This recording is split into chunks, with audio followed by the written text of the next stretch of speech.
Deus. Meus irmãos, nós vamos ler a palavra de Deus. Eu quero que cada jovem, vou ser breve.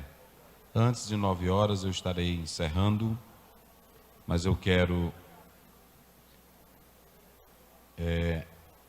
trazer a palavra de Deus para os jovens nesta noite.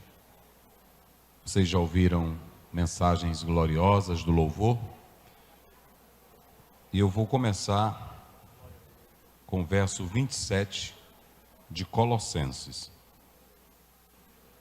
Pode colocar só aí primeiro o texto? Pode deixar aí, eu acompanho por aí mesmo. Colossenses 1, 27. Está aqui, olha. Mas eu queria pedir que você pegasse a sua Bíblia, cada jovem, e acompanhasse comigo. Os irmãos que estão acompanhando pela internet, Deus abençoe a todos. Vamos cultuar juntos ao Senhor. Aos quais Deus quis fazer conhecer quais são as riquezas da glória deste mistério entre os gentios, que é Cristo em vós, esperança da glória. Vamos dizer só essa parte final. Cristo em vós, esperança da glória. Vamos lá?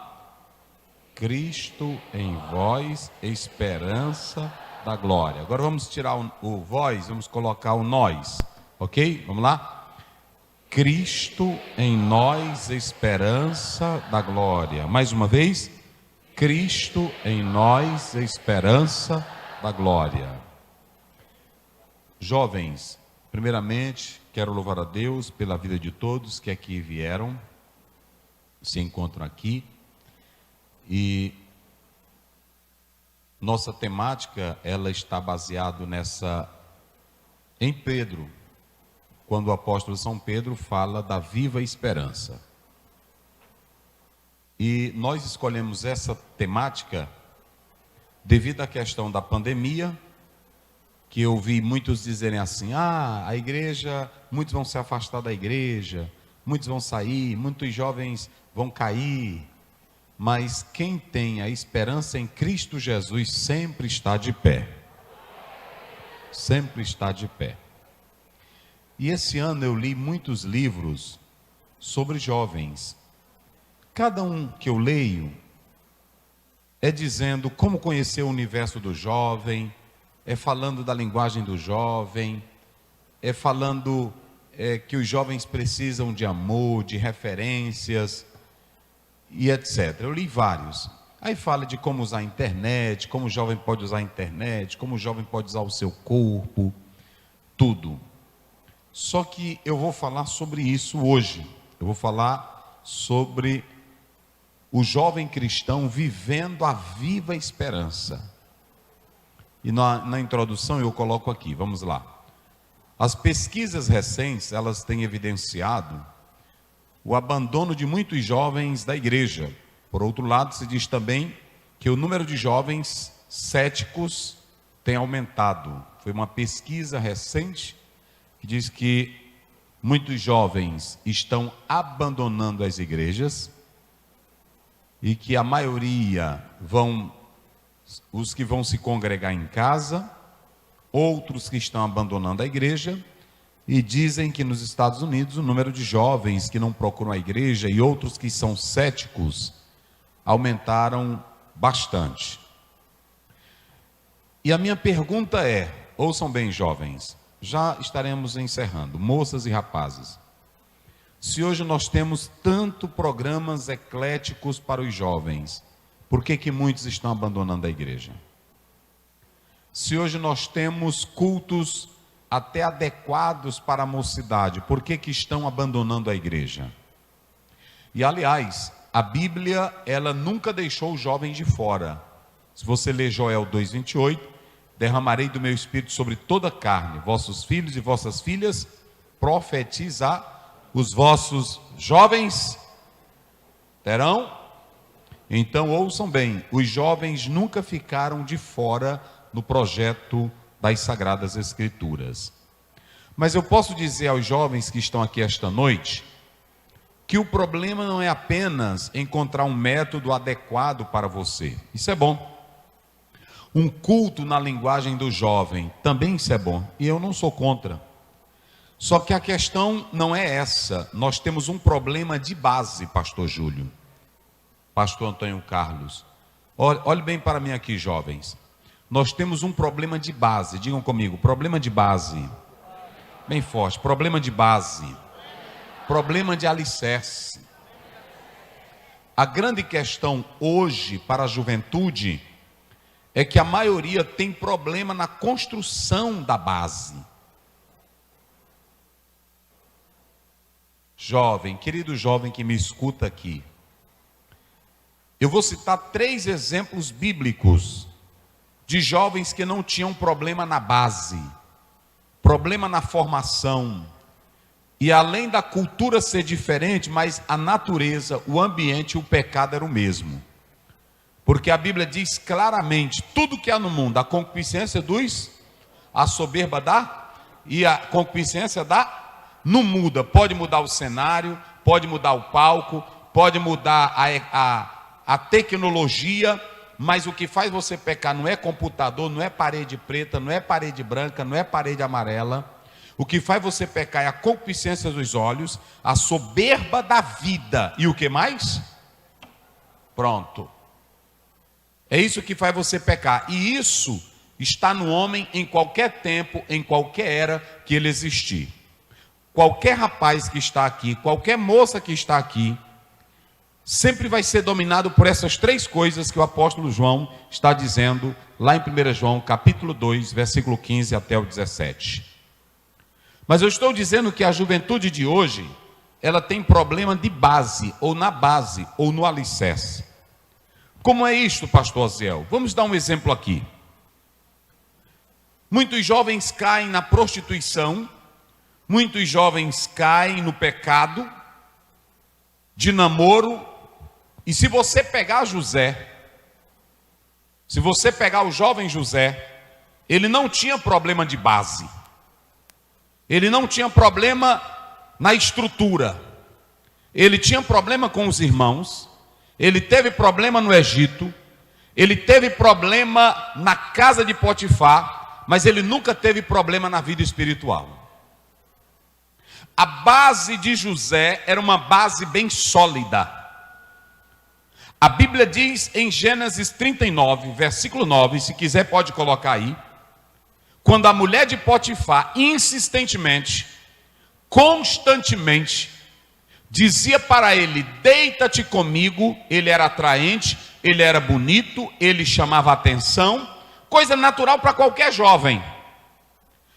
Ele não só era bonito, ele era um jovem inteligente, era um jovem capaz, ele não estava na posição que estava porque fosse qualquer pessoa, ele estava ali porque tinha capacidade. Ele não era aquele tipo de jovem que quer ser bonito, mas a cabeça é seca. Ele não era aquela moça que apenas esboça a estética do corpo dela, mas ela não sabe de nada. José era um homem que tinha capacidade. Quando ela disse, deita-te comigo, olha o que José diz, ninguém há maior nesta casa do que eu. Ele reconhece o privilégio que lhe é dado. E ele diz mais, e nesta casa o meu Senhor não me vedou nada, senão a ti. Olha a sinceridade de José, e tu és a esposa dele. Grandeza José tinha, privilégio José tinha, status José tinha. Mas tem muitos jovens que na atualidade tem grandeza, tem beleza, tem status, mas não tem caráter. E José tinha caráter. Ele disse assim, ele me entregou tudo nesta casa, menos a senhora. Vírgula, ele prossegue dizendo, como, pois, eu faria tamanho mal com ciência de santidade e pecaria contra o meu Meu Deus. Jovem, José não tinha problema de base. Morando no Egito, longe do pai, longe da família, sem ser pastoreado por ninguém, ele não teve problema de base. Daniel foi para a Babilônia. E a Babilônia, segundo o próprio comentador Halley, ela era a Hollywood daquela época. Mulheres, bebidas, poder, charme. Se ele era eunuco, como muitos falam, mas não é apenas mulher que derruba um homem. Poder, dinheiro, glória e fama. E quando ele chegou lá, a Bíblia diz no capítulo 1, verso 8, e Daniel assentou no seu... Ele não tinha problema de...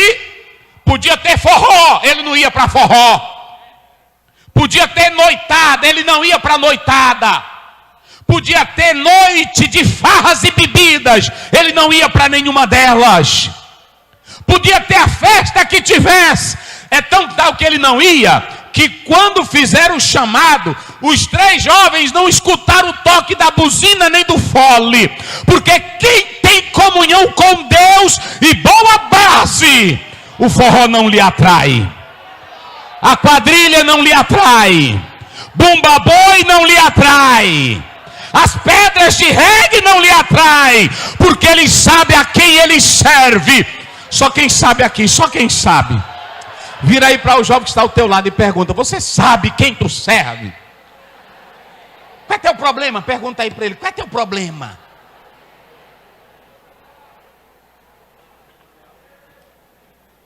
Assentou no seu coração firmemente a não se contaminar com nenhumas iguarias do rei e nem com o vinho do palácio. E ele pediu ao supervisor para não comer aquelas comidas.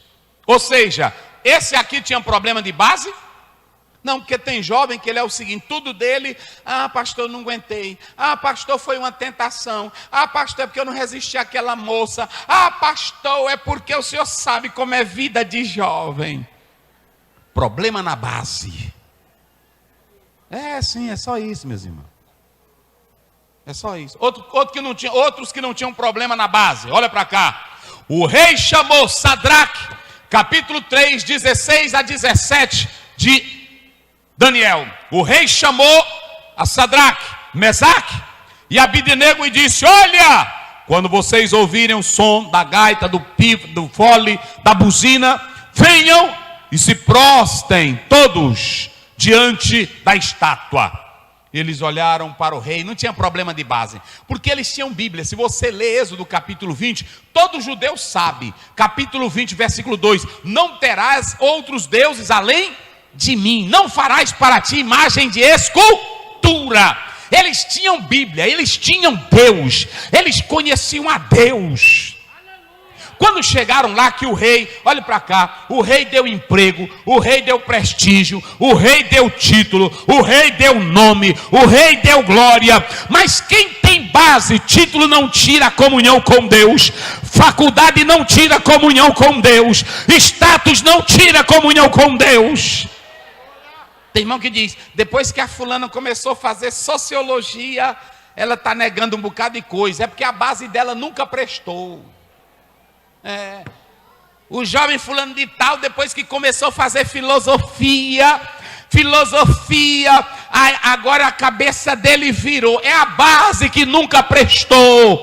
Tu podes morar na Babilônia, tu podes morar no Egito, a mesa pode estar farta, a mulher de Potifar pode ir para cima de ti, mas quem tem comunhão com Deus e a esperança nele, tem base. Tem base. Tem base, meus irmãos. Eles disseram: nós não vamos te responder sobre esse negócio, porque nós lhe respeitamos e o Senhor é a autoridade maior.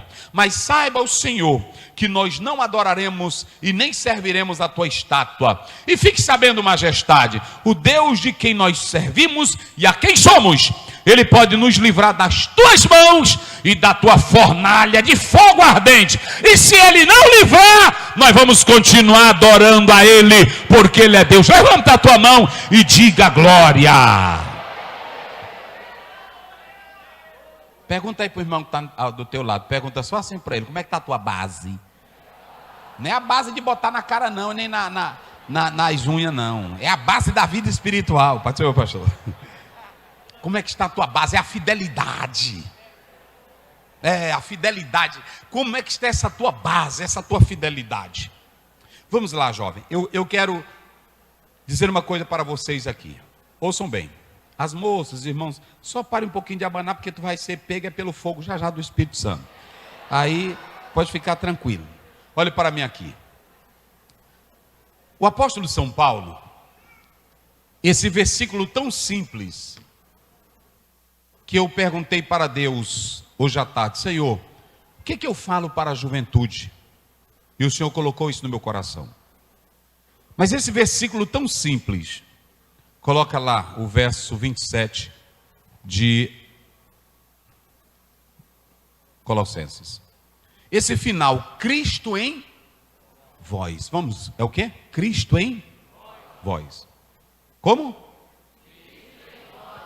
Esperança da glória. Olhe para mim aqui.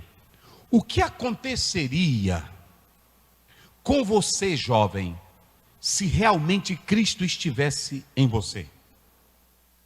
Não responda não. Reflita aí caladinho. O que aconteceria se Cristo realmente estivesse em você? Em mim. Entendeu? Esse capítulo e esse versículo, quando a gente lê, a gente cita ele assim: Cristo em vós, esperança da glória. Mas não era assim que Paulo estava dizendo. Essa igreja, ela estava tendo um problema muito sério. Havia uma mensagem diabólica, uma mensagem misteriosa, uma mensagem chamada de gnosticismo. E o gnosticismo era uma filosofia espiritualista, diabólica, porque eles ensinavam que a matéria ou o corpo era mau, era má, não prestava. E como essa matéria, ela era má, ela não prestava, vários seres foram criados pelo Deus Supremo. O Deus Supremo criou o universo, criou a terra, mas ele se ausentou dela. Surgiram seres pequenos, éons, chamado de éons, e esses seres pequenos, eles tinham determinados níveis, alto e baixo. E aí uns iam chegando até determinado nível. Cristo era um deles. Jesus não era alto demais para não ser como o Supremo Deus, e nem era baixo demais para ser como homem. Mas ele não era um homem com corpo. Jesus seria como se fosse um fantasma. Jesus seria como se fosse um ser espiritual, mas não em potência. E aí vem o maior problema. Essa igreja, ela estava sendo desafiada com essa doutrina. Por quê, pastor? Por que ela estava sendo desafiada com esta doutrina? Com este sistema? Com essa questão? Isso é muito sério. Isso é muito grave. Por que era grave, pastor? Por que era sério? Era sério, era grave, porque eles diziam que a salvação em Jesus não era completa. Ela não era uma salvação adequada. Ela precisava de complemento. Jesus não era Deus em absoluto. Jesus não era Deus em pessoa. E se essa mensagem não era completa, não era perfeita, precisava se completar isto. E como era que se completava? Com jejuns, com orações, clamando anjos, seria aquilo que nós chamamos de culto dos mistérios. Pessoas que deveriam ser chamadas de iniciadas, aquelas que tinham contato mais superiores, elas seriam como intermediárias para que você tivesse contato com Deus. A obra de Jesus não era completa, a obra de Jesus não era perfeita, a obra de Jesus não era maravilhosa. E eles estavam ensinando: não coma isso, faça desse jeito, clame aos anjos, faça culto de mistérios, e assim vocês terão a vida perfeita. O apóstolo São Paulo, ele entra em cena, e ele escreve para esta igreja de modo maravilhoso. Ele diz que nós não precisamos de anjos para falar com Deus. Ele diz que nós não precisamos de cultos de mistérios para ter os mistérios de Deus. Ele deixa claro que nós não precisamos de guias nem de orientadores espirituais. Ele deixa claro que o evangelho que ele pregou era o evangelho de Jesus Cristo, Filho de Deus. Coloca aí o verso 5, Jorge. Só para vocês terem uma ideia. Por causa da esperança que vos está reservada nos céus, da qual já antes ouviste pela palavra da verdade. Cadê o evangelho? Cadê o jovem? Pega a Bíblia aí agora. Vamos começar agora. Vamos lá. Muito bem. Aí está, por causa da palavra da do evan. Olha para mim aqui, meu jovem. Olha para mim. Olha só para mim aqui agora. Eu quero que você saia daqui hoje para começar esse congresso e amanhã. Esqueça contato com anjos. Esqueça culto de mistério. Isso não existe. E eu vou já falar para vocês. Esqueça a crença subjetiva. Eu vou fechar os meus olhos e eu vou ver agora a glória de Deus. Não. Paulo diz que para o crente não precisa de nada disso. Porque a verdade do evangelho é o que gera esperança. Oh, glória a Deus. Você pode ouvir aqui os maiores pregadores, os mais avivalistas, mas se você que está sentado aqui não começar a sua vida pelo evangelho, anjo não vai te salvar, culto de mistério não vai te levantar, sacrifícios não vão te pôr de pé. Agora a Bíblia diz em Romanos 1:16, 17: eu não me envergonho do evangelho, porque ele é poder de Deus e salvação para tanto aquele que crê, tanto judeu como grego. Porque no evangelho está revelada a justiça de Deus, de fé em fé. O justo viverá pela fé. Olhe para mim, você só vai viver pelo Acabou a conversa. Agora eu vou mostrar por que nós não temos mais culto de mistério, jovens. Para tu acabar com isso aqui agora. Até também em culto aqui, para você acabar com esse negócio de estar desmaiando, dizendo que está sentindo coisa mal. Se tu tem evangelho, acabou. Eu passo o dia todo aí sem comer, sinto cansaço, Agora eu não estou com esse negócio toda hora. Que evangelho é esse que entrou na tua vida? Que evangelho é esse que tu entrou e o cão ainda está entrando em tu? Que é isso? Dois corpos não podem ocupar o mesmo?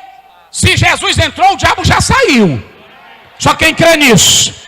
Se ele já entrou, tu pode sentir calor, tu pode sentir cansaço. Agora tu sente a presença de Deus. O diabo aqui não tem lugar não. Ele não tem lugar na minha vida. Cristo em vós. Eita glória. Como é que Paulo vai resolver o problema de uma filosofia mística que eles queriam completar a salvação?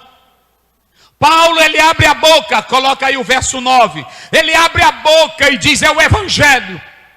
Eu quero pregar para vocês o evangelho. Porque, por esta razão, nós também, desde o dia em que ouvimos, não cessamos de orar por vós e pedir que sejais cheios do conhecimento da sua vontade. É o conhecimento da vontade de Deus no Evangelho. Olhem para mim aqui agora. Olhem bem para mim aqui. Paulo, ele começa mostrando uma filosofia gnóstica que pegava vários seres espirituais pequenos até chegar em Cristo, pegava os iniciados, os que tinham ou eram chamados de mestres espirituais, gurus espirituais, e poderiam levar a pessoa a ter uma intimidade maior com Deus. É aquele tipo de irmão que diz assim: fala com a irmã fulana, que ela tem muita intimidade com Deus e ela vai te levar uma intimidade com Deus. Fala com o pastor Osiel, que ele tem muita intimidade e ele vai te levar a intimidade com... Paulo nunca disse: falem comigo aqui, que eu sou bambambam em espiritualidade. Falem comigo aqui que eu mostro como é que é ser crente. Paulo nunca disse, ele disse: falem com o Evangelho, porque Evangelho é poder de Deus. Mocidade que o Evangelho entrou nela, rapaz que o Evangelho entrou nele, ele vive uma vida diferente na terra, porque o Evangelho coloca ele no nível de espiritualidade que Jesus quer. Então olha para cá. Quando Paulo diz assim, Cristo em vós, ele começa mostrando que Jesus não era um anjo, que Jesus não era um éon, que Jesus não era um deusinho pequeno, que Jesus não era um iniciado, que Jesus não era um guru, que Jesus não era um profetinha. Ele começa dizendo para aquela igreja: Jesus, ele não precisa de ninguém para completar o que ele já fez. Coloca aí o verso 16, Jorge. Olha o que é que Paulo diz: ele é o criador de todas as coisas. Olhem para cá, jovens. Paulo começa dizendo o seguinte: o Jesus que eu prego, ele não é um deusinho pequeno que se encarnou ou se reencarna várias vezes. O Jesus que eu prego, ele é o criador dos céus e da terra, das coisas visíveis e invisíveis, tronos, dominações, potestades, e ele está acima de todas as coisas. Como é que tu vai ajudar a completar a obra de Cristo se ele é maior do que tu? Meu Deus do céu, só na cabeça de gente. Aí tem até irmão que pensa: eu vou fazer isso aqui para aumentar, Jesus aumentar. Até jovem, eu tenho um recado de Deus aqui para ti hoje. Sabe o que você veio fazer aqui? O Jesus que você adora, o Jesus que o cantor acabou de cantar aqui, o Yeshua Hamashia, o Jesus que habita lá nos céus, ele é o criador de todas as coisas. Você não adora qualquer coisa, você adora aquele que é dono do céu, da terra, aquele que é dono de tudo. João 1:1, no princípio criou Deus os céus e a terra. Esse é o Deus que você serve. Esse é o Cristo que você adora. Coloca o 17, só para eles terem uma ideia. Observe o que diz o 17. Ele é antes de todas as coisas. Antes que eu existisse, você existisse, a terra existisse, o planeta existisse, o mar existisse, o homem existisse, a ciência existisse, ele já era antes de todas as coisas. Aleluia. Oh, aleluia. Oh, aleluia. Agora olhe para cá. Ele que é antes de todas as coisas, ele que é o criador de todas as coisas. Olha o verso 18, coloca aí, só para vocês terem uma ideia. Ele é o cabeça do corpo da igreja, o princípio primogênito dentre os mortos. Acabou. Jesus, quando ele disse está consumado, ele me deu a salvação, te deu a salvação, e agora o Jesus que você adora e serve, ele já fez tudo por mim e por você. Mas qual é o segredo aqui, pastor Osiel? Qual é a bênção de eu saber? Agora olhe para cá. Enquanto que alguém pregava que precisava de pequenos deuses, reencarnações, gurus para ter orientação espiritual, Paulo diz: não acabem. O Jesus que vocês adoram, ele é o criador de todas as coisas. O Jesus que vocês adoram, ele é antes de todas as coisas. O Jesus que vocês adoram é o sustentador de todas as coisas. O Jesus que vocês adoram, ele transportou vocês do reino das trevas para a sua maravilhosa luz. O Jesus que vocês adoram, ele é o tesouro de toda sabedoria e de toda ciência.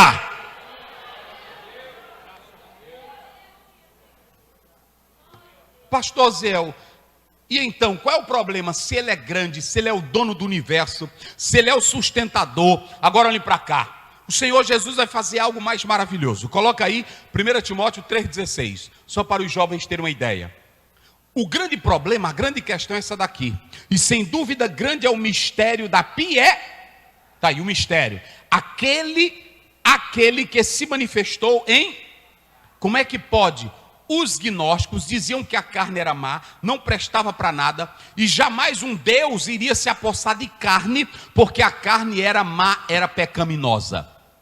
Mas a minha Bíblia, a tua Bíblia diz em João 1,14, e o verbo se fez carne. Olhe bem para cá. E o verbo se fez carne. Diga essa palavra bem forte. E o verbo se fez carne. E habitou entre... E vimos a sua glória. Verso 18. Está claro que nós vimos a glória do unigênito Filho de Deus. Paulo diz que grande é o mistério da piedade. Aquele que se manifestou em carne, foi justificado em espírito, visto dos anjos, pregado nos gentios, crido no mundo e recebido na glória. Olhem para cá agora para você entender o mistério que foi revelado. Jesus é o verbo que se torna carne. E a pergunta é: por que Jesus se tornou carne? Se você ler Mateus 1,23, Maria, tu darás à luz um filho, e o seu nome será Emanuel, que é o quê? Deus com... Olhe para cá, jovem. Sabe por quê que é muito interessante você atentar para isso aqui? Porque o Cristo que se manifestou em carne, ele pelo um ato único e verdadeiro, ele se manifestou em carne para vencer o diabo no terreno dele. Quando Jesus se torna carne, a Bíblia diz que em tudo ele foi tentado. Jesus foi tentado no aspecto de sexo, sim ou não? Sim. Ele foi tentado no aspecto do poder, sim ou não? Ele foi tentado no aspecto de comida, sim ou não? Está lá em Mateus 4. Mas no terreno que o diabo venceu Adão e Eva, o diabo pensava que ia vencer Jesus. Jesus vence o diabo no terreno do diabo. Pastor Zé, mas para que isso? Para que eu e você entendêssemos que ele venceu o diabo de uma vez por todas, e me dá condição e te dá condição de você viver uma vida santa diante dele, sem medo algum. Aleluia. Jovens, vamos iniciar aqui agora a nossa vida. O evangelho entrou, olhe para mim aqui. O evangelho entrou, transformou a tua vida. Coloca o 22, Jorge, de Colossenses. O evangelho entrou, mudou a tua vida, mudou o teu coração. Jesus Cristo, ele venceu tudo. Agora ele diz para você: no corpo da sua carne, pela morte, para perante ele vos apresentar como jovens, santos. E o que mais? E o que mais? Olhe para mim aqui. Você agora pode aparecer diante de Deus, pode aparecer diante do diabo, pode aparecer diante desta sociedade, sem medo algum, porque Jesus venceu por ti, e agora você pode aparecer inculpável. Às vezes tem jovem aqui que vai orar, e quando ele começa a orar, a mente dele entra em perturbação. Mas eu pequei fazendo isso ou aquilo. O diabo está acusando ele 24 horas. O diabo está entrando na vida dele 24 horas, na mente, tentando perturbar. Mas Jesus chega e diz: eu venci ele, foi no terreno dele. E se você já está em mim, eu estou em você. Se apresente inculpável, se apresente irrepreensível, se apresente santo, porque agora eu estou em vós e eu sou a esperança de vocês. Jovens, não tenham medo. Eu vou dizer uma coisa para vocês aqui. Se Jesus disse que fez tudo, inicie a vida com Ele. Ele diz em João 14,6: eu sou o caminho, a verdade e a vida. Se você está em Cristo, não tenha medo. A segunda coisa que você pode observar aqui nesse texto é que você não precisa fazer mais nada para ter a salvação. Jesus já fez tudo por você. Não é para o teu esforço mais.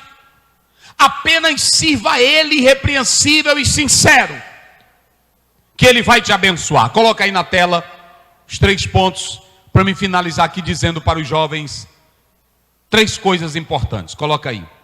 Baseado nesses versículos lidos, observem o que nos diz a palavra de Deus.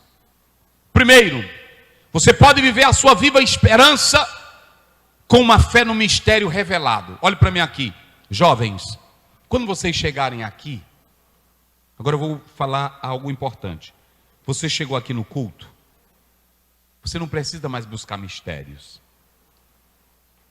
Vocês já observaram que vocês só sentem poder, vocês só sentem glória quando alguém incentiva vocês, ou quando canta um hino, ou quando alguém prega e diz: agora eu vou ver. Aí é que vocês pulam, aí é que vocês gritam. Mas por que você mesmo não vive o mistério revelado? Quem de vocês aqui, dentro de casa, vive falando línguas estranhas? Quem de vocês aqui está lá no emprego e de repente, diante desse Cristo que foi revelado, você glorifica a Ele? Quem de vocês aqui lá na universidade, perante um professor ateu incrédulo, você dá um grito de glória, como falou aqui o cantor, porque você está dentro do mistério? Vocês sabiam que hoje à tarde Deus falou comigo, mais uma vez, Ele dizendo assim: eu já sou o mistério revelado. Oh, glória a Deus. Olhe para cá, você não precisa de anjos descerem aqui para você sentir poder. Você não precisa de um pregador aqui para incentivar você a sentir poder. O que você precisa é entrar e viver o mistério que já foi revelado. Sabe o que Paulo diz? Queridos, vocês não precisam acreditar no que os gnósticos dizem. Vocês não precisam fechar olhos. Vocês não precisam de comidas ou jejuns para trazerem Deus. Ele já desceu. Ele é o Deus conosco.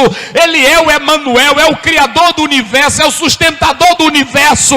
Ele está aí entre vocês. Aleluia. Aleluia. Se você viver a verdade do Evangelho, olhe para mim aqui agora.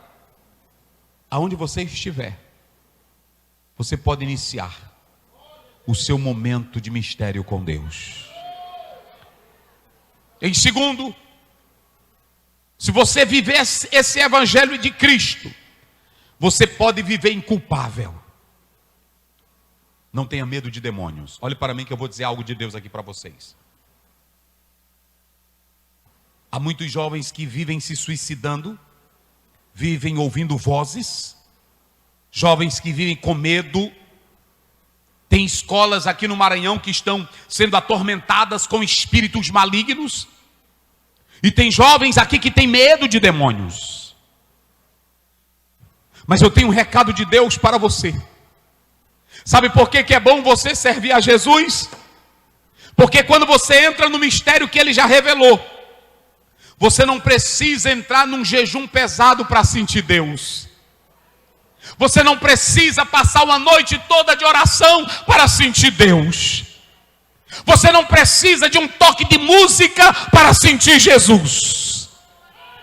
Quando você tem o evangelho na vida, que é poder de Deus, você sabe que Jesus já perdoou seus pecados, você sabe que é lavado pelo sangue dele, está na santidade dele. Não tem diabo que atormente a tua vida.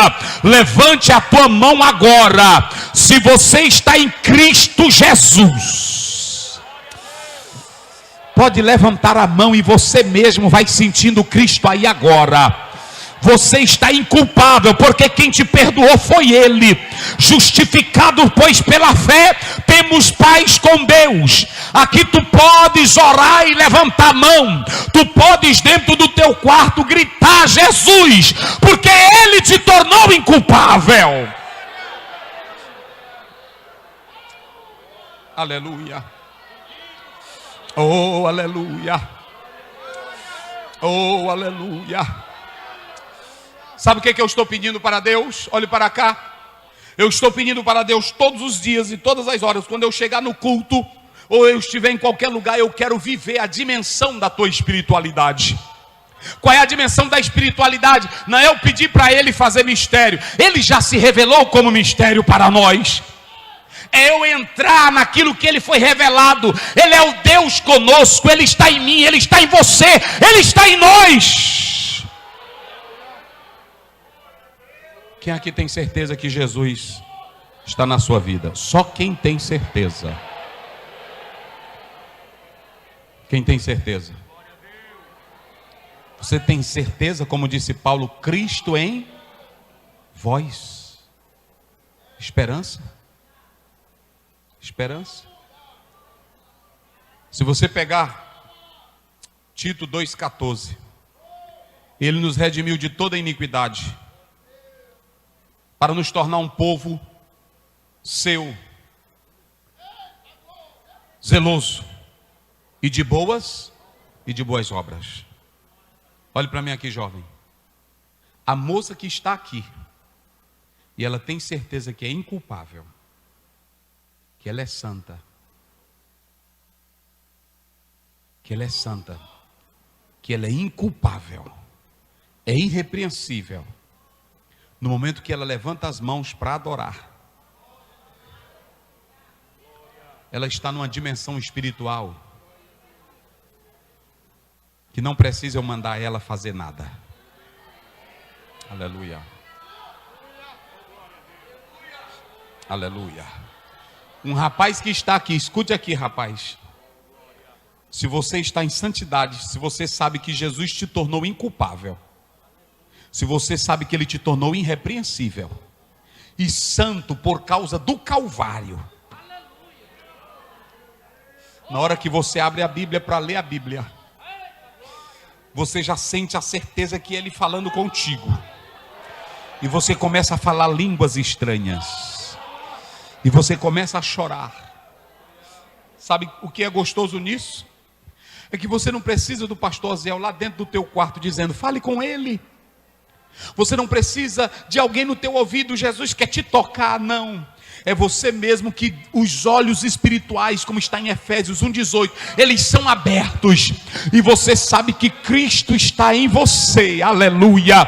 Não precisa ninguém descer de lá e não precisa subir ninguém daqui. O Evangelho está dentro de você. E você inicia uma vida de dimensão espiritual tão gloriosa, que de repente você fala mistérios, que de repente você derrama lágrimas, que de repente você entra no oceano espiritual e a glória de Deus vai te invadindo. Cristo em vós. Você pode expressar um viver na fé sem esforço humano. Olhem para cá. Pastor, eu posso jejuar? Pode. Eu posso orar? Pode. Mas quem vive o mistério revelado, toda a sua vida, em qualquer hora, em qualquer momento, é uma vida abençoada. Fique de pé. Eu quero que nesse momento, hoje eu quero fazer algo diferente aqui com vocês.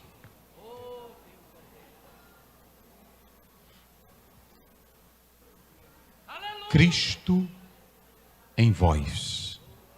Olhe para mim aqui. Cristo em você. Coloque a mão aqui em você, no seu coração. Se você viver a verdade do Evangelho, aleluia. Nós não vamos cantar agora, nós não vamos tocar. Eu só quero deixar agora que se realmente Cristo está em você, você mesmo vai iniciar seu culto aí aonde você está. Se Cristo está em você, o mistério revelado está dentro de você. Se Cristo está em você, Ele é a tua esperança. As promessas do Evangelho, elas vivem dentro de você. Se Cristo está em você, aqui nesse púlpito também, se Cristo está em vós, se Cristo está em vós, se Cristo está em vós, se Cristo está em vós, se Cristo está em vós, se Cristo está em vós, se Cristo está em vós, o mistério já foi revelado. Você já está entrando no trono celestial agora. Você está vendo a glória de Deus na tua vida. Você vê os tesouros dos céus. Se Cristo está em vós, você pelos olhos da fé já pode enxergar as promessas de Deus cumprindo em sua vida. Se Cristo está em vós, não precisa de esforço teu. Se Cristo está em você, a glória desce dentro de ti e te envolve. Se Cristo está em vós, se o conhecimento dele, se você já sabe que ele é criador, sustentador, Senhor absoluto, Rei eterno e mora dentro de ti, você vai explodir agora em glória, em aleluia, em louvor a Deus, em línguas estranhas. Você vai viver a dimensão espiritual com Cristo agora. Cristo está dentro de você, jovem. Cristo está dentro de você, jovem.